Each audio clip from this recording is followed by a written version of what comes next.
Hello students, जय हिंद। आज हम देखेंगे क्लास 12th मैथ्स, जिसमें हम पिछली क्लास में आपका अध्ययन रैखिक प्रोग्रामम, जिसको हम लोग लीनियर प्रोग्रामिंग के नाम से भी जानते हैं, उसके बारे में चर्चा कर रहे थे। पिछली क्लास में हमने देखा था कि रैखिक प्रोग्रामम क्या है, उसका दैनिक जीवन में क्या उपयोग है। साथ ही हमने ये जाना था कि उद्देश्य फलन क्या होता है, निवेशी व्यवरोध क्या होता है, संग्रहण व्यवरोध क्या होता है, और उसके साथ साथ हमने निर्णायक चर जो होता है वह क्या होता है। उन सब के बारे में हमने पिछली क्लास में चर्चा कर लिया था। और हल्का हल्का हमने ये भी देख लिया था कि कैसे हम ग्राफिकल विधि से जो रैखिक प्रोग्रामम के जो प्रश्न हैं उसको हम कैसे सॉल्व करते हैं, उसके बारे में भी हमने चर्चा की हुई थी। तो आज का जो हमारा क्लास रहेगा ये प्रश्न है, इस प्रश्न को हम सॉल्व करना सीखेंगे। जो हमको प्रश्न दिया रहेगा उस प्रश्न को हम सॉल्व करना सीखेंगे। तो बच्चों, मैं बता दूं तो आपके जो पूरे जो चैप्टर है क्लास 12th का लीनियर प्रोग्रामिंग का, उसमें दो तरह के प्रश्न मिलेंगे। पहले प्रश्न क्या रहेगा, पहले प्रश्न में आपको सभी चीज़ दे दिया रहेगा। जैसे उद्देश्य फलन आपको पहले से दिया रहेगा, जैसे कि आप इस प्रश्न में देख पा रहे हैं। इस प्रश्न में उद्देश्य फलन पहले से आपको दे दिया है कि, और आपको ये भी बता दिया है कि इसमें अधिकतम मान ज्ञात करना है। हालांकि ये तो बताया रहेगा दोनों में, लेकिन उद्देश्य फलन इसमें दिया रहेगा। साथ ही इसमें निवेश व्यवरोध भी दे दिया है और संग्रहण व्यवरोध भी दे दिया है। ये दोनों निवेश व्यवरोध और संग्रहण व्यवरोध है, और उसके साथ साथ आपको निर्णायक चर भी बता दिया रहेगा। एक दूसरे टाइप के प्रश्न मिलेंगे। हाँ, इसके बाद हम लेंगे उसको तीसरे, इसके बाद एक और इस टाइप का देखेंगे। उसके बाद एक और क्वेश्चन आएगा, माने फोर्थ लेक्चर में उसके बारे में हम चर्चा करेंगे। तो उसमें क्या रहेगा, आपको एक स्टेटमेंट दिया रहेगा।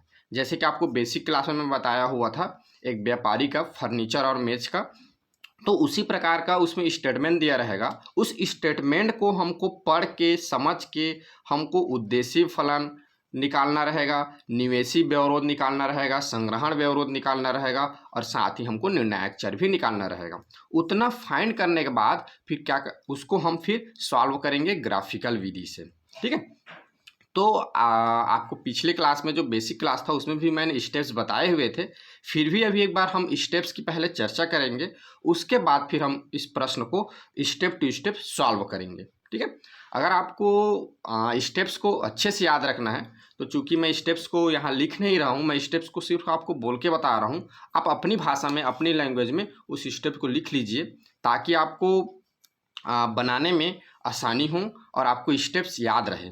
ठीक है। तो सॉल्व करने में क्या होगी, आसानी होगी। देखिए, सबसे पहले हमारा स्टेप ये रहेगा कि प्रश्न को पढ़ना और पढ़ के समझना कि प्रश्न कौन से टाइप का है। प्रश्न इस वाले टाइप का है जिसमें हमको पहले से सब कुछ दे दिया है, कि प्रश्न दूसरे टाइप का है जो स्टेटमेंट वाला है, हमको फाइंड करना है। अगर प्रश्न स्टेटमेंट वाला है, क्योंकि अगर पहले से सब बता दिया रहेगा उद्देश्य फलन हमारा क्या है, व्यवरोध हमारे क्या हैं, तो हमको सॉल्व करने की ज़रूरत नहीं, हमको इसको बनाने की ज़रूरत नहीं है। डायरेक्ट हम यहाँ पे दिया गया है करके लिखेंगे। लेकिन अगर स्टेटमेंट वाला रहेगा तो आपको फाइंड करना रहेगा एक एक बात को।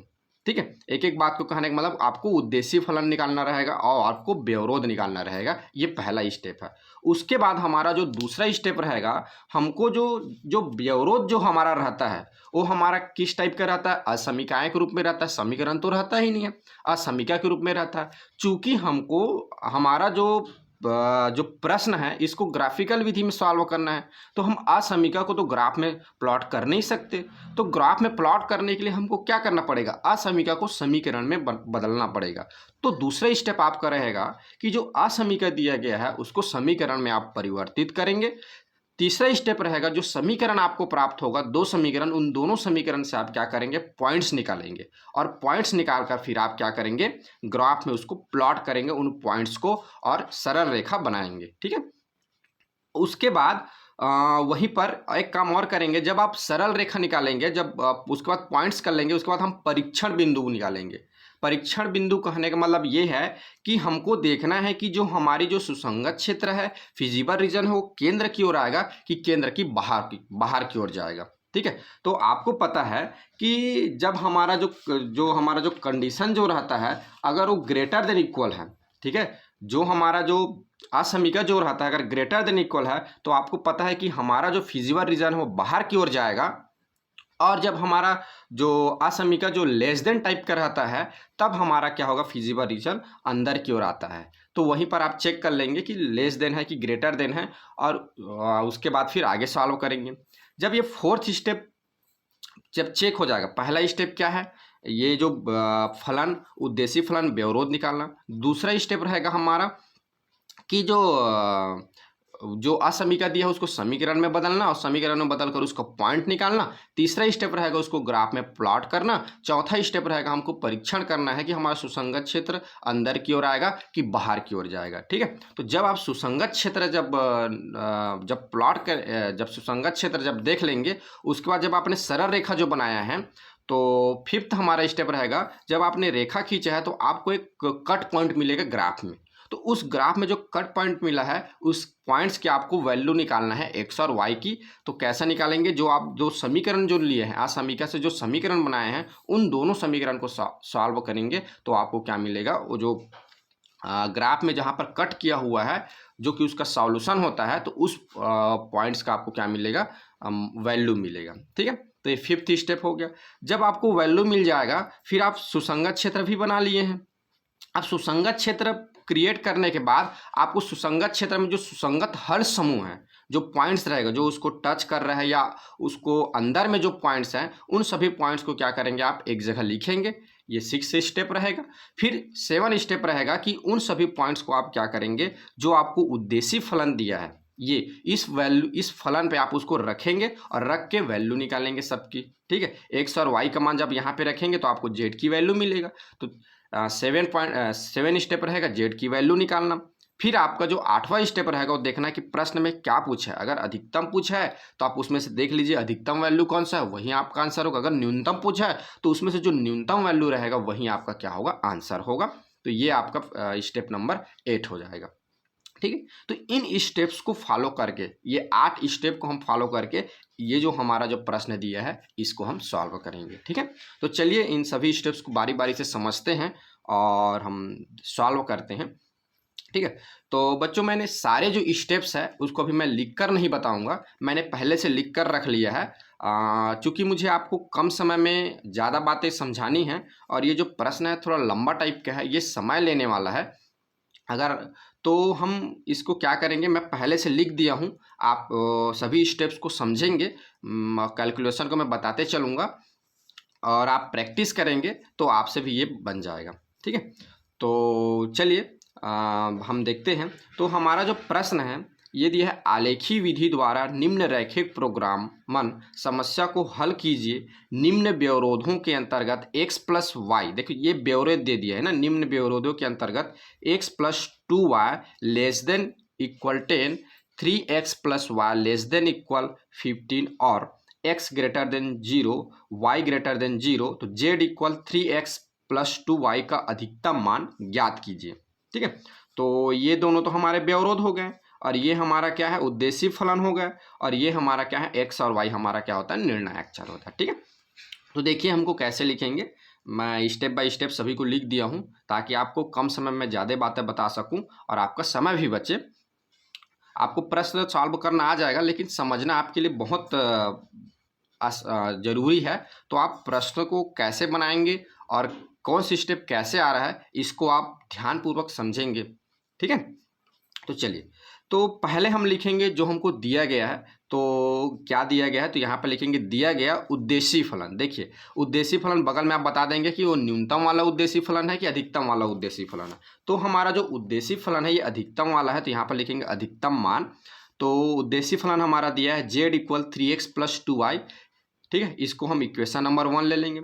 एवं हमारे असमीकाएँ जिसको हम लोग व्यवरोध बोलते हैं, ये है x plus 2y less than equal 10, 3x plus Y less than equal 50। तो इसको इक्वेशन नंबर 3 दे देंगे और इसको इक्वेशन नंबर 2 दे देंगे, इसको इक्वेशन नंबर 3 दे देंगे। इन सबको इक्वेशन नंबर देते चलिए क्योंकि आगे चल के इन सब का क्या होगा, उपयोग होगा। ठीक है, और ये x greater than equal Y, x greater than equal 0 और y ग्रेटर देन इक्वल 0, इसको लिखना मत भूलिएगा क्योंकि ये यही तो बताएगा कि x की वैल्यू कहाँ हो सकती है, तो एक्स की वैल्यू जो होगी या तो जीरो होगा या तो जीरो से बड़ा होगा एक्स वाई की वैल्यू। ठीक है, अब देखिए, अब हमको क्या करना है, इन दोनों को जो असमीकाएं हैं उसको हमको समीकरण में परिवर्तित करना है। तो यहाँ पर हम कर पहले इक्वेशन को लेंगे, इक्वेशन नंबर 3 को, सॉरी इक्वेशन नंबर 2 को। तो अब असमीका x plus 2y less than equal 10 के लिए सरल रेखा का समीकरण क्या हो जाएगा, तो x प्लस 2y इक्वल 10। ठीक है, यानी हमको क्या करना है, जो ये लेस देन इक्वल दिया गया है इसको हमको इक्वल मान के चलना है यहाँ पे। ठीक है, तो x प्लस वाई इक्वल 10, तो इस बिंदु, अब देखिए इसके क्या निकालेंगे, पॉइंट्स निकालेंगे। तो पहले इस टाइप के हम डिब्बा बनाएंगे। ठीक है, यहाँ पर फिर आप यहाँ पर x लिख देंगे, यहाँ पे y लिख देंगे। अब देखिए सॉल्व करते हैं। सबसे पहले मैंने यहाँ पे जीरो रखा, तो जब x की वैल्यू जीरो रखा तो x की वैल्यू को इस इक्वेशंस पे मैंने रखा। तो ये x की वैल्यू जब इस इक्वेशन पे रखा तो इसको मैंने सॉल्व किया, तो ये मेरा कितना आ गया, y इक्वल 10/2, यानी कितना आ गया 5। जब x की वैल्यू जब मैंने जीरो लिया इस समीकरण पे, तब y की वैल्यू कितना मिल गया मुझे, 5 मिल गया। ठीक है, अब देखिए, जब y की वैल्यू को जीरो लूँ, जब y की वैल्यू को मैं क्या करूँ, जीरो लूँ, तब क्या मिलता है, तो y की वैल्यू को जीरो लिया तो x प्लस वाई इक्वल 10 हो जाएगा, x प्लस जीरो इक्वल 10, तो y इक्वल कितना आ गया, वैल्यू 10 आ गया। आप याद रखेंगे, जब समीकरण पहले और दूसरे दोनों के लिए पहले आप x की वैल्यू को जीरो लेंगे, उसके बाद आपको y की वैल्यू को जीरो लेना है। ऐसे समझ सकते हैं कि एक बार हमको x की वैल्यू को जीरो लेना है और एक बार हमको y की वैल्यू को जीरो लेना है, और दूसरी वैल्यू आपको हमको ऑटोमेटिक मिल जाएगा। अगर x की वैल्यू जीरो लेंगे तो y की वैल्यू मिलेगा, अगर y की वैल्यू जीरो लेंगे तो x की वैल्यू मिलेगा। ठीक है, अब देखिए यहीं पर आप परीक्षण भी कर लेंगे कि हमारा जो सुसंगत क्षेत्र है ये किधर, इस रेखा के लिए किधर जा रहा है। ठीक है, तो कैसे परीक्षण करेंगे, तो यहाँ पर लिखेंगे परीक्षण बिंदु मूल बिंदु। चूंकि हमारा जो परीक्षण बिंदु रहेगा, यानी किधर जाना है, तो मूल बिंदु से ही डिसाइड करेंगे, यानी मूल बिंदु के ही सापेक्ष होगा ना, कि मूल बिंदु से बाहर की ओर जाएगा कि मूल बिंदु की ओर आएगा। तो इसीलिए यहाँ पे जो परीक्षण बिंदु है हम मूल बिंदु को लेते हैं, क्योंकि हमारे ग्राफ में एक फिक्स पॉइंट रहता है, वो क्या है, हमारा ओरिजिन ही रहता है, मूल बिंदु ही रहता है। तो उसी के सापेक्ष हम क्या करेंगे, जो हमारा हल क्षेत्र रहेगा, सुसंगत क्षेत्र रहेगा, उसको हम डिसाइड करेंगे। तो इसीलिए यहाँ पे हम मूल बिंदु को क्या लिए हैं, परीक्षण बिंदु लिए हैं। ठीक है, तो पहला जो हमारा यहाँ पर याद रखेंगे, यहाँ पे समीकरण को रखना नहीं है, यहाँ पे असमीका को रखना है। क्योंकि हम पहले असमीका दूसरे के लिए चल रहे हैं, तो यहाँ पे असमीका दूसरा को लेकर चलेंगे।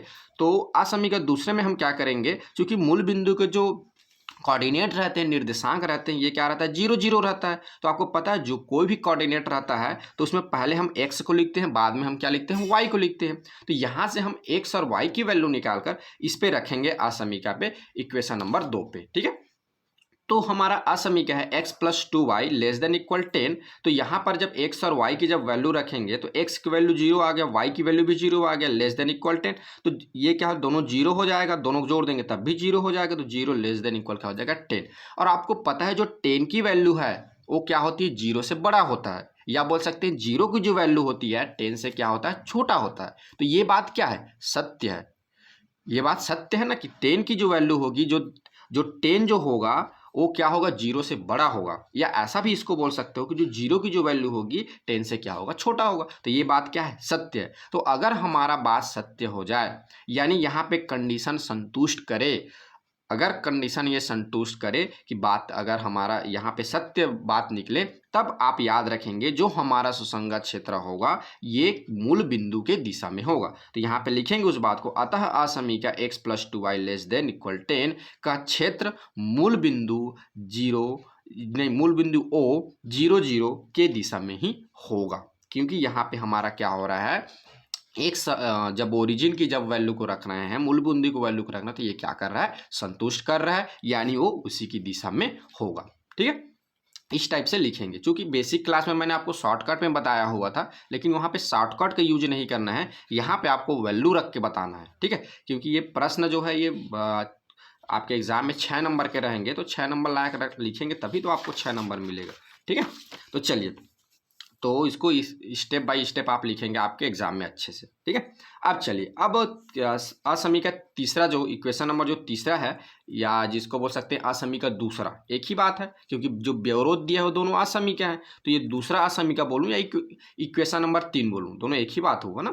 तो आप समझेंगे मेरे बातों को कि मैं बोलना क्या चाह रहा हूँ। ठीक है, कंफ्यूज मत होइए, आराम से समझिए, आपको जरूर समझ में आएगा। ठीक है, अब देखिए अब जो दूसरा जो हमारा असमीका दिया है 3x plus Y less than equal 15 के लिए क्या करेंगे, सरल रेखा का समीकरण। तो सरल रेखा का समीकरण क्या बन जाएगा, 3x प्लस वाई इक्वल क्या हो जाएगा 15। ठीक है, अब सरल रेखा का समीकरण बन गया तो फिर वही काम करना, सरल रेखा का समीकरण बना के एक बार x की वैल्यू को जीरो रखना है और एक बार y की वैल्यू को जीरो रखना है बारी बारी से। तो पहले हम x की वैल्यू को जीरो रखेंगे। जब x की वैल्यू को जब हम जीरो रखें, देखिए यहाँ पे बगल में आप ऐसे ही सॉल्व करके भी बता देंगे एग्जाम में, ताकि चेकर समझ जाए कि हाँ आपको सही में आता है इसको सॉल्व करना। ठीक है, तो यहाँ पे x इक्वल जीरो रखेंगे, तब देखिए x की वैल्यू जीरो पुट कर दिए तो y की वैल्यू कितना मिलेगा 15। अब एक बार क्या करेंगे, y की वैल्यू को जीरो पुट करेंगे, तो y की वैल्यू को जब मैंने जीरो पुट किया तो देखिए y इक्वल जीरो, तो जब y जीरो रखा तो मुझे x की वैल्यू 15 सॉरी वो यहाँ पे गलती हो गई, यहाँ पे x रहेगा। ठीक है, यहाँ पे x रहेगा, x इक्वल 15/3 इक्वल क्या हो जाएगा 5। तो जब x की वैल्यू जीरो रखा तो y की वैल्यू 15 मिला, और जब y की वैल्यू जीरो रखा तो x की वैल्यू कितना मुझे मिला 5 मिला। अब इसके लिए भी आप क्या कर लीजिए, परीक्षण बिंदु जो मूल बिंदु जो है उस पर आप परीक्षण कर लीजिए कि हमारा जो सुसंगत क्षेत्र किधर जाएगा।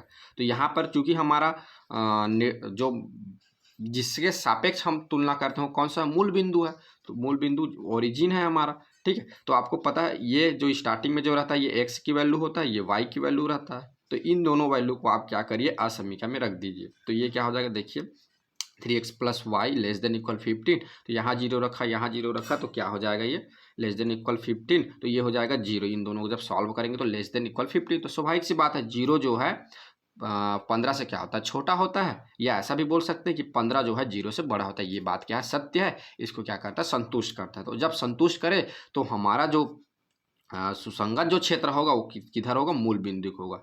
तो अतः इस असमीका का क्षेत्रफल कहने का मतलब सुसंगत क्षेत्र ही है। ठीक है ना, आप याद रखेंगे, मैं शॉर्ट में क्षेत्रफल लिख दिया हूँ, आप भी लिख सकते हैं, लेकिन इसका कहने का मतलब सुसंगत क्षेत्र ही होता है। ठीक है, तो किधर होगा, मूल बिंदु की ओर होगा। इतना आप कैलकुलेट करने के बाद यहाँ रुक जाएंगे। अब इसके बाद आपको ग्राफ प्लॉट करना है। ठीक है, इसके बाद आपको ग्राफ बनाना है। ठीक है, तो चलिए हम ग्राफ बनाते हैं, फिर आगे का सॉल्व आगे आप करेंगे। ठीक है, तो मैं जैसे ही स्टेप्स बता रहा हूँ उसी स्टेप से आप सॉल्व करेंगे। देखिए अब ग्राफ बनाएंगे, तो ये आप देख पा रहे हैं, थोड़ा सा पूरा आपको दिखा देता हूँ, ये कम पड़ रहा है। ये देखिए मैंने इधर ग्राफ बनाया हुआ है ये। ठीक है, तो आप देख पा रहे हैं कि मैंने क्या किया हुआ है, एक ग्राफ बनाया है, और इस ग्राफ पे आप याद रखेंगे, टॉपिक पे आप लिख देंगे कि कौन सा उद्देश्य फलन के लिए। ठीक है, तो उद्देश्य फलन z equal 3x plus 2y के लिए ग्राफ, ताकि पता चले कि किसके लिए ग्राफ है। ठीक है, तो सबसे पहले आप क्या करेंगे, यहाँ पे एक सीधी लाइन लेंगे यहाँ पे, और यहाँ पे आप क्षैतिज रेखा लेंगे। तो आपको पता है, यानी ऐसा बोल सकते हैं कि पहले हम x एक्सिस बनाएंगे और फिर आप y एक्सिस बनाएंगे। ठीक है, तो जब x एक्सिस और y एक्सिस बना लेंगे, चूंकि मैं पहले से बना लिया हूँ तो बनाएंगे, इसके बाद इनकी यहाँ x, ये x डैश होता है, ये ऊपर वाला y होता है, और नीचे वाला आपका क्या होता है, y डैश होता है। ये लिख देंगे, ये मूल बिंदु है O, तो इसकी जो कोऑर्डिनेट जो होता है क्या होता है, 0 0 होता है, तो इसको लिख देंगे 0 0, इसका निर्देशांक है। इसके बाद आप बता देंगे कि पैमाना कहने का मतलब ये होता है कि आपने ग्राफ पे क्या लिया है, एक्स एक्सिस में एक खाना मतलब ये जो 10 जो खड़ी लाइन होती है ना छोटी छोटी, ये यहाँ से लेकर यहाँ तक, ये देखिए ये यहाँ से लेकर यहाँ तक एक खाना कहलाता है, ये इतना। तो ये जो एक खाना है, तो एक खाना को हमने कितना लिया है, एक लिया है, ये देख पा रहा है 1 2 3 4। इसमें आप बता देंगे वाई एक्स में, तो वाई एक्स में भी हमने एक खाना कितना लिया है, एक एक लिया हुआ है। कुछ प्रश्न ऐसे आएंगे जिसमें नंबर्स बड़ी बड़ी रहेंगे, क्योंकि इसमें नंबर छोटी छोटी है तो हमने 1 2 3 ही ले लिया। कुछ में आप 10 10 20 13 14 ऐसा लेते चलेंगे, तो आपको बताना पड़ेगा कि हमने एक खाना को 10 लिया, एक खाने को इतना लिया। जितनी आपको आवश्यकता हो उसके अनुसार आप ग्राफ बनाएंगे, और उसके अनुसार आप यहाँ पर फिर लिखेंगे पैमाना को। ठीक है, तो ये बात आपको क्लियर हो गई होगी। तो चलिए, तो अब देखिए पहला जो हमारा सरल रेखा है, इसके पॉइंट्स को देखते हैं। तो पहले हमारा जो सरल रेखा है ये है। ठीक है, क्या है, x प्लस 2y इक्वल 10। अब इस जो सरल रेखा है इसका हम क्या करेंगे, हमको ग्राफ पे इसको प्लॉट करना है। तो देखिए इसके जो पॉइंट्स क्या क्या हो जाएंगे, ठीक है ना, इसके बिंदु क्या क्या हो जाएंगे। तो पहले क्या है, देखिए ये पहला आपका पॉइंट हो जाएगा 0 5, तो 0 और 5, यानी इसमें एक्स क्या हो जाएगा 0 और वाई क्या हो जाएगा 5 हो जाएगा। ठीक है, तो पहला जो पॉइंट है, तो आपको पता है एक्स की वैल्यू 0 कौन सा अक्ष में होती है, तो जो वाई अक्ष होती है, जो आपका वाई एक्सिस होता है, उस एक्सिस में क्या होता है, एक्स की वैल्यू 0 होती है और उसमें वाई की वैल्यू मिलता है। और एक्स एक्सिस में क्या होता है, वाई की वैल्यू 0 होती है, एक्स एक्सिस जो होता है इसमें वाई की वैल्यू 0 होता है और एक्स की वैल्यू मिलता है। आप याद रखेंगे एक्स एक्सिस में y की वैल्यू 0 होती है और y वैल्यू में y एक्सिस में क्या होती है, x की वैल्यू 0 होती है। ठीक है, तो चूंकि हमारा पहला पॉइंट है x इक्वल 0 और y इक्वल 5, तो ये किस में आएगा, इस y एक्सिस में आएगा। ठीक, कौन से एक्सिस में आएगा, y एक्सिस में। तो x की वैल्यू 0, तो x की वैल्यू 0, ये सभी जगह तो 0 होंगे, लेकिन y की वैल्यू 5 लेना है, तो यहाँ पे आएगा, ये यहाँ पे ये हो जाएगा x की वैल्यू 0 और y की वैल्यू क्या हो जाएगा 5 हो जाएगा, ये इस पॉइंट पे, ये हमारा पॉइंट होगा। ठीक है, अब दूसरा देखिए, दूसरा दिया है 10 और 0। ठीक है, तो x क्या हो जाएगा 10 और y क्या हो जाएगा 0। तो y 0 किस में आता है, तो हमारा x एक्सिस में आता है, तो y 0 इसमें आएगा, तो सभी पॉइंट्स के लिए 0 होंगे। और इस पे 10 किस पे लेना है, 10 हमको लेना है x पे, तो यहाँ पे आएगा इस पॉइंट पे, ये 10 हो जाएगा और ये क्या हो जाएगा 0 हो जाएगा y की वैल्यू। तो ये पॉइंट्स मिल गया। अब इन दोनों पॉइंट को आपको क्या करना है, स्केल की सहायता से दोनों को मिला देना है। देखिए इस तरह से। ठीक है, तो ये हमारा आ रहा है ये पॉइंट्स और ये पॉइंट्स ये। ठीक है, तो इन दोनों को आप मिला देंगे ये इस तरह से। ठीक है, ये और यहाँ पे बता देंगे ये जो हमने लाइन जो लिया है ये कौन से सरल रेखा के लिए है, तो ये हमारा है सरल रेखा का नाम है, क्योंकि आपको मैं बता देता हूँ इस सरल रेखा के लिए हमने खींचा। देखिए x + 2y = 10, तो यहाँ पे आप लिख देंगे ये किसके लिए है, x + 2y = 10 के लिए। ठीक है, अब देखिए, अब हमारा जो दूसरा इक्वेशन है, ठीक है, ये दूसरा इक्वेशन है 3x + y = 15। अब इसके लिए हमको क्या करना है, ग्राफ प्लॉट करना है। तो देखिए इसके लिए हमने पॉइंट्स निकाला है। x के लिए पहला पॉइंट्स हमारा x 0 है, तो y कितना है 15 है, तो x 0 है y 15 है। चलिए इसको पहले बना लेते हैं। तो x 0 आपको पता है y एक्सिस में x 0 होता है और y की वैल्यू कितनी है 15 है, तो ये हो जाएगा 0 और 15 इस जगह पे आएगा। ठीक है, और दूसरा जो है दूसरा पॉइंट है हमारा 5 0। ठीक है, तो माने x की वैल्यू 5 और y की वैल्यू 0, तो 5 और 0, तो यहाँ पे आएगा ये x की वैल्यू 0 हो जाएगी, सॉरी x की वैल्यू 5 और y की वैल्यू क्या हो जाएगा 0 हो जाएगा। ठीक है, इसके मैं दूसरा पेन यूज कर लेता हूँ इस सरल रेखा के लिए ताकि आपको पता चले। तो देखिए अब इसको इन दोनों पॉइंट्स को आप मिला देंगे। चूँकि ग्राफ पे थोड़ा सा चूँकि आपको दिख नहीं पा रहा होगा, मैं पहले लाइन खींच लेता हूँ फिर आपको बता दूंगा कि कैसे बनता है। थोड़ा सा वीडियो बनाने में समस्या जा रहा है। ठीक है, तो मैं आपको पहले लाइन खींच लेता हूँ फिर बता दूंगा। ठीक है, आपको तो समझ में आ गया होगा कि इसको किस तरह से हमको बनाना है। ये देखिए यहाँ पर ये 0 और 15 है इस पॉइंट्स पर, और ये देखिए ये आपका है 5 और 0। इन दोनों को क्या करना है, सीधी एक सरल लाइन खींच कर स्केल की सहायता से सीधी लाइन खींचेंगे और यहाँ पे आप लिख देंगे कि ये कौन से इक्वेशन के लिए है ये। तो ये आपका इक्वेशन है 3x + 2y = 15। बच्चों एक सजेस्ट करना चाहूँगा, चूँकि मैं यहाँ पे आपको कलर पेन से इसलिए दिखा रहा हूँ ताकि आपको समझ में आए, लेकिन आप याद रखेंगे आपको एग्जाम में कलरफुल पेन का यूज नहीं करना है। आप जो एक ही जिस पेन का यूज कर रहे हैं उसी पेन से लिखना है। ठीक है, कलरफुल पेन से नहीं बनाना है ग्राफ। हाँ, चूँकि मैं रेड कलर का भी यूज करूँगा अभी ताकि आपको अच्छे समझ में आए, तो लेकिन आपको रेड कलर एग्जाम में नहीं लिखना है। ठीक है, रेड कलर में नहीं बनाना है, ना लिखना भी नहीं है। ठीक है, ठीक है, तो इतना हो गया। अब देखिए अब हमको परीक्षण बिंदु देखना है कि कहाँ कहाँ आएगा। तो देखिए हमने इक्वेशन नंबर 1 जो हमारा इक्वेशन है 3x + 2y, और उसके लिए इक्वेशन नंबर 1 कौन सा असमीकरण से लिए हैं, तो x + 2y <= 10 असमीकरण के लिए हैं। तो इसके लिए जो इस असमीकरण का ये बिंदु है, सॉरी ये सरल रेखा है, तो इस सरल रेखा के लिए ये असमीकरण है। तो इसके लिए जो जो सुसंगत क्षेत्र होगा इस असमीकरण के लिए इस सरल रेखा का भी वही होगा। ठीक है, तो देखिए इसके लिए जो हल क्षेत्र है, ठीक है ना, हल क्षेत्र है, हल क्षेत्र है वो किस, देखिए सुसंगत क्षेत्र बोलूँ कि हल क्षेत्र बोलूँ कि क्षेत्रफल ही बोलूँ, सभी एक ही बात है। सब अलग अलग नाम से जाना जाता है, लेकिन उन सब का मीनिंग एक ही होगा, ठीक है ना। तो इसका जो हल क्षेत्र होगा ये किधर निकालें, मूल बिंदु की ओर, यानी इधर सेंटर की ओर होगा। देखिए इसकी जो सुसंगत क्षेत्र होगा ये इधर होगा, ये ऐसे ऐसे आप एग्जाम में बता देंगे। इस जो रेखा है, इस रेखा के लिए हमारा सुसंगत क्षेत्र की यहाँ से होगा, ये इधर आएगा केंद्र बिंदु की ओर। तो आपको ऐसे छोटा छोटा तीर निशान कर लगा के बता देना है, ठीक है। दूसरे इक्वेशन के लिए देखिए, दूसरे इक्वेशन जो है ये, इसके लिए असमीका 3xy < 10। तो इस असमीका का जो हल जो क्षेत्रफल होगा, हल क्षेत्र, वो किस में दर्शाएंगे, इस सरल रेखा पे दर्शाएंगे हम, ठीक है। तो इसके लिए क्या निकाले हमने, कहाँ होगा क्षेत्रफल, मूल बिंदु की ओर होगा। तो मूल बिंदु की ओर इस पे बना दीजिए। देखिए तो ये ऐसे आप बता देंगे कि ये ऐसा जाएगा मूल बिंदु की ओर, ये ऐसा अंदर की ओर आएगा। मतलब मूल बिंदु की ओर कहने का मतलब यही है कि अंदर की ओर आएगा, इधर की ओर आएगा ये। तो आप ऐसा छोटा छोटा तीर का निशान लगा के बता देंगे ये, ठीक, ये इधर की ओर आएगा इसके लिए। अब देखिए चूंकि ये हम इसको भी सुसंगत क्षेत्र ही नाम देते हैं, ये जो क्षेत्रफल जो जिस तरफ जा रहा है इसको हम सुसंगत क्षेत्र ही बोलते हैं। परंतु इसमें सुसंगत क्षेत्र जो होगा उसी माने जो सुसंगत जो हल क्षेत्र होगा हमारा, ठीक है, सुसंगत हल क्षेत्र होगा। ये तो सुसंगत क्षेत्र हो गया, लेकिन सुसंगत हल क्षेत्र जो होगा ये कहाँ पर होगा, जो दोनों सुसंगत क्षेत्र, माने इस सरल रेखा का सुसंगत क्षेत्र और इस सरल रेखा का सुसंगत क्षेत्र, समझ में आया।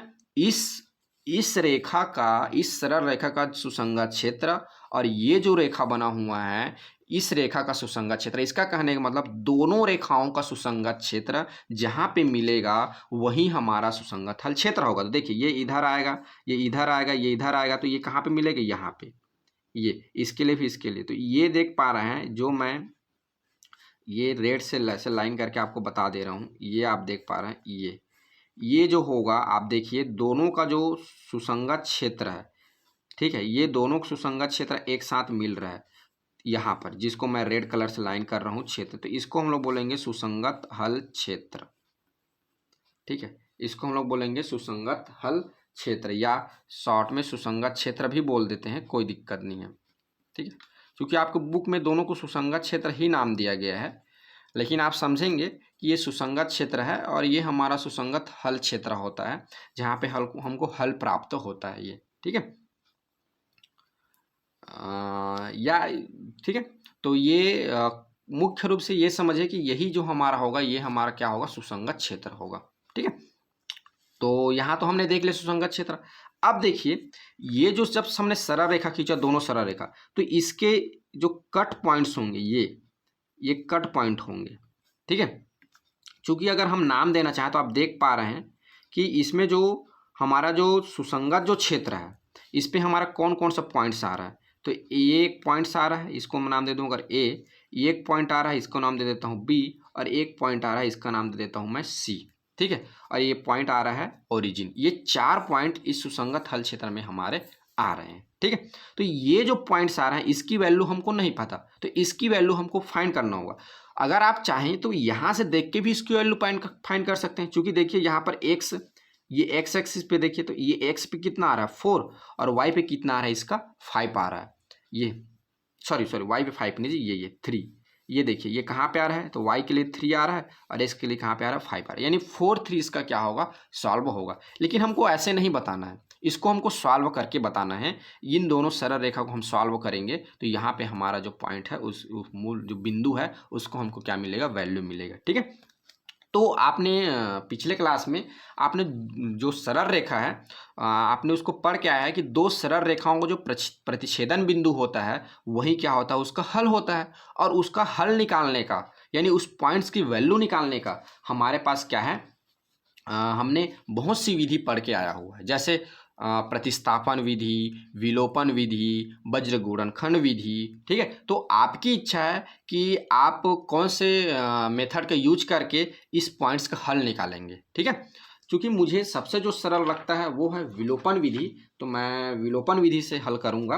तो देखिए मैंने यहाँ पे लिख दिया है। अब देखिए ये स्टेप्स खत्म होने के बाद अगला स्टेप्स करेंगे, ठीक है ना। तो अगला स्टेप चूंकि मैंने एक ही पेज पे सारा चीज़ को लिख दिया हुआ है, लेकिन यहाँ से अलग स्टेप स्टार्ट हो जाएगा ये यहाँ से, ठीक है। तो देखिए हमारा अगला स्टेप है, जो पॉइंट्स है ग्राफ पे जो पॉइंट बी लिए हैं उस पॉइंट्स बी के हमको क्या करना, वैल्यू निकालना। यहाँ पे देखिए, आप अगर ए नाम देते हैं तो यहाँ पर ए लिखेंगे, अगर आप सी नाम देते हैं तो यहाँ पर सी लिखेंगे, ठीक है। चूंकि मैंने यहाँ पे बी नाम दिया है तो यहाँ पे मैंने क्या लिखा है, बी लिखा है, ठीक है। तो ग्राफ में रेखाओं के प्रतिच्छेदन बिंदु बी के लिए दोनों समीकरण कहने का मतलब ये है, जो असमीका से जो हमने जो समीकरण निकाले हैं उन दोनों समीकरण को हल करेंगे, ठीक है। तो पहले असमीका का समीकरण क्या है, x + 2y = 10। दूसरे असमीका का समीकरण क्या है, 3x + y = क्या हो जाएगा, 15। और ये हो जिसको इक्वेशन दे देंगे 5, ठीक है। ये इक्वेशन नंबर 4, इक्वेशन नंबर 5, ठीक। समीकरण 4 में अब देखिए, चूंकि मैं कौन सी विधि का सॉल्व करूंगा, विलोपन विधि से मैं सॉल्व कर रहा हूं। तो आपको पता है विलोपन विधि से सॉल्व करने के लिए मुझे x और y दोनों में से किसी एक को कटाना होगा। तो दोनों में से किसी एक को कटाने के लिए इसके जो कोफिशिएंट है और इसके जो कोफिशिएंट उसको सेम करना पड़ेगा, या इसके कोफिशिएंट दोनों में से किसी एक कोफिशिएंट को सेम करना पड़ेगा। चूंकि मुझे x को कटाना अच्छा लगा तो मैंने x के कोफिशिएंट को सेम किया। तो इसमें 3x है कोफिशिएंट मतलब गुणांक, और इसमें क्या है 3x नहीं है, इसकी कोफिशिएंट 1 है, गुणांक 1 है। तो मुझे इसे 3 बनाने के लिए क्या करना पड़ेगा, समीकरण 4 में 3 का गुणा करना पड़ेगा और समीकरण 5 को घटाना पड़ेगा, ठीक है ना। इसको इसमें घटा दूंगा तभी तो कटेगा ना। तो यहाँ पे लिखेंगे आप समीकरण 4 में 3 का गुणा कर समीकरण 5 को घटाने पर। तो ये देखिए, जब घटाएंगे तो आपको पता है जो उसकी जो साइन होती है वो क्या हो जाता है, चेंज हो जाता है। तो यहाँ पर इसकी साइन चेंज हो जाएगी। तो ये देखिए 3x - y - 15 का हो जाएगा माइनस। तो ये माइनस प्लस कर जाएंगे और 6y में y माइनस हो जाएगा तो 5y, और 30 में जब 50 माइनस हो जाएगा तो कितना आ जाएगा, 15। तो 5y इक्वल आ गया 15। अब y की वैल्यू तो 15/5 हो जाएगा, तो y की वैल्यू 3। और y का मान जब समीकरण 4 में रखेंगे तो आप देख पा रहे हैं हमको x की वैल्यू मिल जाएगा, कितना मिल जाएगा, यहाँ देखिए 3x, जबकि इसको उधर ट्रांसफर किया तो कितना आ गया, 10x - 6 4। तो x की वैल्यू यहाँ पर कितना मिल गया, 4 मिल गया। यानी x की वैल्यू 4 और y की वैल्यू क्या मिल गया, 3 मिल गया। तो यहाँ पे रख देंगे। ये जो पॉइंट बी है, x की वैल्यू हमको मिला 4 और y की वैल्यू क्या मिल गया, 3 मिल गया। यहाँ पे आप उसको लिख देंगे जो आप ग्राफ बनाए हैं उस पर, ठीक है। तो इतना हो गया। हमने क्या कर लिया, जो हमारा जो ग्राफ था उस पर जो हमारा सरल रेखा का जो प्रतिच्छेदन बिंदु था उसका भी हमने निकाल लिया। तो यहाँ पे एक बात लिख देंगे, मैं चूँकि लिख नहीं पाया हूँ, अतः बिंदु बी लिखेंगे x की वैल्यू 3 और y की वैल्यू 5 है, ठीक है। ये यहाँ नीचे लिखेंगे क्योंकि मेरे पास जगह नहीं है तो मैं ये बगल में लिख रहा हूँ, ठीक है। तो ये हो गया। अब देखिए बच्चों, पुनः एक बार फिर से हम इस ग्राफ को समझते हैं और इसको समझने की कोशिश करते हैं, ठीक है। तो देखिए, आप देख पा रहे हैं कि ग्राफ पे जो हमारा सुसंगत क्षेत्र निकला है, या सुसंगत हल क्षेत्र के नाम से भी इसको जानते हैं। तो ये जो सुसंगत हल क्षेत्र है, तो इस पे जो जो पॉइंट्स आ रहे हैं या जो जो पॉइंट्स इसको टच कर रहे हैं वही हमारा क्या होगा, उभयनिष्ठ, वही हमारा क्या होगा, उसको हम उसी पॉइंट्स के थ्रू हम क्या करेंगे, अपना जो सॉल्यूशन है उसको चेक करेंगे, ठीक है ना। तो यहाँ पे जो ये जो सुसंगत हल समूह जिसको बोलते हैं हम, इन जो पॉइंट्स जो होती है इसको हम बोलते हैं सुसंगत हल समूह। तो देखिए हमारा जो सुसंगत हल समूह जो होगा क्या क्या होगा, यहाँ पे आगे इस तरह से लिखेंगे। देखिए, ये आपको पूरे वीडियो में दिखाने की कोशिश करूँ। ये देखिए यहाँ दिए गए जो व्यवरोध है, जो हमने जो असमीका लिया है उस असमीका का हमको क्या मिला, उभयनिष्ठ क्षेत्र मिला। उभयनिष्ठ क्षेत्र कहने का मतलब इसकी बात कर रहा है, सुसंगत क्षेत्र की बात कर रहा है। तो क्या है हमारा सुसंगत क्षेत्र, तो हमारा सुसंगत क्षेत्र क्या है, OABC है। देखिए OA यहाँ पे पॉइंट ए लिए, ये B और C, ये हमारा सुसंगत क्षेत्र है या सुसंगत हल क्षेत्र है, जिसको उभयनिष्ठ क्षेत्र भी बोलते हैं। आप जो नाम अच्छा लगता है उस नाम को आप लिख सकते हैं, ठीक है। तो उस पर स्थित या उसके जो उस पर स्थित माने उसके अंदर जो आ रहा है या उसको स्पर्श कर रहा है, उन बिंदुओं को लेना है। तो जिसके शीर्ष बिंदु कोनों या किनारों, तो कोनों यानी किनारों, जो किनारे किनारे पे के बिंदुओं का निर्देशांक क्या है, ओरिजिन के लिए 0 0, ए के लिए 5 0, बी के लिए 4 3 और सी के लिए क्या लिए 0 5 लिए हुए हैं, ठीक है। अब पर क्या करना है, उद्देश्य फलन। उद्देश्य फलन के लिए कौन सा उद्देश्य फलन बोला है हमको आप देख पा रहे हैं प्रश्न में आपको बोला गया है अधिकतम मान निकालना है। ये देखिए अधिकतम मान, तो आप क्या करेंगे, यहाँ पर लिखेंगे पर उद्देश्य फलन अधिकतम मान निम्न है। निम्न है मतलब इधर हम एक बॉक्स बनाएंगे, उस पर लिखेंगे, आगे मैं आपको शो कर रहा हूँ। अगर न्यूनतम बोला है तो यहाँ पे न्यूनतम लिखेंगे, जो बोला रहेगा आप यहाँ पे बता देंगे कि हमको इसके लिए हम निकाल रहे हैं। ठीक है, तो आपको समझ में आ गया होगा कि यहाँ पे कौन कौन से पॉइंट्स को लेना है। तो ये जो सुसंगत जो क्षेत्र बनेगा उस पर जो स्पर्श जो कर रही है उन्हीं पॉइंट्स को क्या करना है, यहाँ पे लेना है। ठीक है, और याद रखेंगे अगर ओरिजिन भी इसमें शामिल है तो ओरिजिन को भी लेंगे। ठीक है, क्योंकि यहाँ देख पा रहे सुसंगत क्षेत्र में ओरिजिन भी आएगा। जब इसको एक पेग जब ऐसा जब गोल बनाएंगे, या बोल सकते हैं सर्कल तो नहीं बन पाएगा, जब इसको क्लोज फिगर बनाएंगे तो इसमें ये पॉइंट भी शामिल रहेगा, तो इसको लेना भी, इसको भी लेना है। ठीक है ना, तो इसीलिए ये इतने 4 पॉइंट जो हो जाएंगे, इन चारों पॉइंट पे हमको क्या करना है, हमारा जो जेड जो फलन है उसका हमको क्या करना है, वैल्यू फाइंड करना है। ठीक है, तो देखिए अधिकतम मान निकालने के लिए आप क्या करेंगे, इस तरह से आप टेबल बनाएंगे, जैसे मैं टेबल बनाया हूँ ऐसा। ठीक है, देखिए तो इस टेबल पे आप लिखेंगे यहाँ पर शीर्ष बिंदुओं को, यहाँ पर उद्देश्य फलन का मान यहाँ कैलकुलेट करेंगे और यहाँ पे जेड की वैल्यू को आप लिखेंगे। ठीक है, तो यहाँ पर देखिए शीर्ष बिंदु ये जीरो मतलब ओरिजिन जो है ओ 0 0 के लिए क्या होगा, देखिए आपको हमेशा पता है ना, याद रखेंगे आप कि कोई भी जो निर्देशांक होता है उसमें जो पहला जो वैल्यू दिया रहता है वो x की होती है, जो दूसरा जो वैल्यू दिया रहता है वो y की होती है कोई भी निर्देशांक में। तो यहाँ पे जो o है मूल बिंदु का निर्देशांक है 0 0, तो यहाँ पर हम वैल्यू पुट करेंगे, x की जगह भी 0, y की जगह भी 0, दोनों क्या हो जाएगा 0 हो जाएगा, तो इसकी वैल्यू 0 आ जाएगा। यहाँ पर a में क्या है 5 और 0, तो x की जगह 0 और x की जगह 0 और x की जगह 5 और y की जगह 0 रखेंगे, x की जगह 5 y की जगह 0, तो इसको कैलकुलेट करेंगे तो ये तो 0 हो जाएगा, ये 5 या 15, ये कितना आ जाएगा 15। यहाँ पे 4 और 3, तो x की वैल्यू 4 और y की वैल्यू 3 यहाँ पर रख दीजिए, तो 4 या 12 और 2 या 6, दोनों को जोड़ देंगे कितना आ जाएगा 18।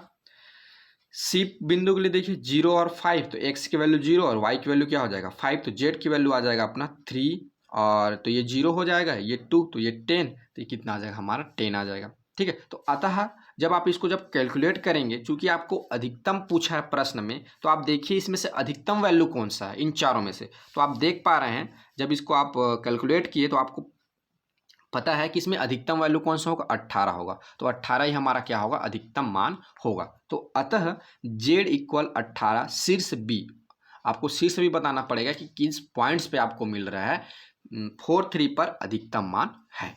ठीक है, तो इस तरह से हम क्या करेंगे, जो आपका जो प्रश्न नंबर 1 दिया है इसको हम सॉल्व करेंगे। ठीक है, तो आप समझ गए होंगे। सबसे पहले आपको क्या करना है, सबसे पहले देखिए एक बार और बता देता हूँ, सब इस तरह से आप लिखेंगे, पहले आप दिया गया है, फिर व्यवरोध, फिर जो आपको असमीका दिया गया है उसको समीकरण में चेंज करेंगे, उसके बाद उसके पॉइंट्स निकालेंगे, पॉइंट निकालने के बाद जो असमीका है उसको आप जांच करेंगे कि इसका जो हल क्षेत्र है वो किस तरफ होगा, मूल बिंदु की ओर होगा कि मूल बिंदु को बाहर होगा। ठीक है, इसके बाद आप जो इक्वेशन नंबर जो 2 दिया हुआ है, असमीका जो दूसरा दिया हुआ है, उस दूसरे असमीका के लिए आप क्या करेंगे समीकरण बनाएंगे, उसके लिए भी क्या निकालेंगे निर्देशांक निकालेंगे, पॉइंट्स निकालेंगे, फिर उसके लिए परीक्षण करेंगे कि ओरिजिन की ओर जाएगा कि ओरिजिन से बाहर जाएगा, जो उसके सुसंगत क्षेत्र है वो।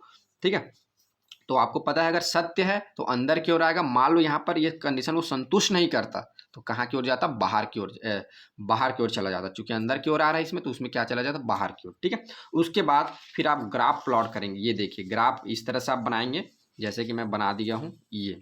ठीक है, ग्राफ बनाएंगे, ग्राफ बनाने के बाद फिर आपको जो ये जो पॉइंट्स मिले, इस पॉइंट्स जो कट बिंदु जो मिला है, इस सरल रेखा जो दोनों सरल रेखाओं के लिए जो कट पॉइंट मिला है उस कट पॉइंट की वैल्यू फाइंड करेंगे सॉल्व करके। तो ये देखिए आगे ये लिख दिया हूँ सी ग्राफ, यहाँ पे ग्राफ बनाएंगे, यहाँ तक आएंगे, उसके बाद आगे सॉल्व करेंगे। तो ये इस तरह से जो आपको अच्छा लगे, किसी को प्रतिस्थापन विधि अच्छा तो प्रतिस्थापन बना सकता है, मैं विलोपन से बनाया हुआ हूँ। ठीक है, उसके बाद फिर आपको जो ग्राफ है उस ग्राफ में जो सुसंगत हल क्षेत्र है उसको देखेंगे, और इस पे जो क्षेत्रफल पे जो भी जब इसको क्लोज बनाएंगे तो जो पॉइंट आ रहा है उन पॉइंट्स को आप यहाँ पे लिखेंगे, और उस पॉइंट को लिख के फिर उसको क्या करेंगे उद्देश्य फलन जो दिया गया है उस पर आप वैल्यू को रखेंगे, और वैल्यू रख के आप उसकी मान निकालेंगे, और मान निकालने के बाद जो चूंकि अधिकतम पूछा है तो अधिकतम मान ही हल होगा, न्यूनतम पूछता तो न्यूनतम मान हल होता, तो अधिकतम पूछा है तो अधिकतम कौन सा है 18, तो यही हमारा क्या होगा हल होगा, यही हमारा आंसर होगा।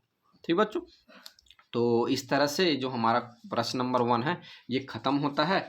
आप इसको आराम से समझिए, थोड़ा सा ये प्रश्न लंबा है और तो आप लोगों से रिक्वेस्ट है कि इसको वीडियो को थोड़ा सा बार बार देखिए और हर पॉइंट्स को समझने की कोशिश कीजिए। और आपको तो पता ही होगा कि हर साल आपके इस टाइप के प्रश्न आपके एग्ज़ाम में हर साल आता है। तो बिल्कुल आप इस पर प्रैक्टिस करिए, इसको पूरी तरह बार बार देख के हर एक वर्डों का मीनिंग और जो लिखा हूँ उन सब का मीनिंग समझते हुए आप इसको बनाइए हर स्टेप को। तो मैं आशा करता हूँ कि आपको बहुत अच्छे से समझ में आएगा। इसी के साथ आज की वीडियो को यहीं समाप्त करेंगे और नेक्स्ट वीडियो में एक नया क्वेश्चन लूँगा जिसमें आपका ये लेस देन सभी लेस देन वाला है। एक लेस देन रहेगा, ग्रेटर देन रहेगा, दो टाइप का रहेगा। तो उस जो क्वेश्चन है उसकी हम अगले वीडियो में फिर उसको सॉल्व करेंगे। अभी के लिए बस इतना ही। Thank you, bye. मिलते हैं फिर अगले क्लास में।